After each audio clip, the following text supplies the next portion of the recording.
ఈ సినిమా కథంతా 2003-2015 మధ్యకాలంలో జరుగుతుంది. విజయవాడలోని వించిపేటకు చెందిన భద్ర అంటే సత్యదేవ్, కోటి అంటే మీసాల లక్ష్మణ్, శివ అంటే కృష్ణతేజారెడ్డి అనే ముగ్గురు అనాథలు. మంచి స్నేహితులు. చిన్నప్పటి నుంచి ఒకరికొకరు అన్నట్లుగా బతుకుతుంటారు.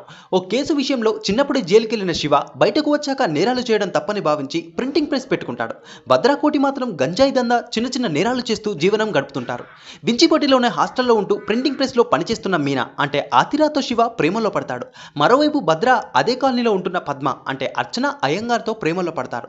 అనాథ అయిన కారణంగా భద్ర ప్రేమను పద్మ తండ్రి ఒప్పుకోరు.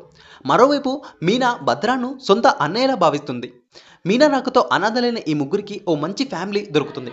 భద్ర, కోటి నేరాలు చేయడం మానేసి ఆటో నడుపుకుంటారు. అంతా హ్యాపీగా ఉన్న సమయంలో వీరికి అత్యవసరంగా 3 లక్షల రూపాయలు కావాల్సి వస్తుంది. దానికోసం చివరిగా ఓ నేరం చేద్దామనుకుంటారు. అయితే అనుకోకుండా ఈ ముగ్గురు పోలీసులకు పట్టుబడతారు. ఆ తర్వాత ఏం జరిగింది?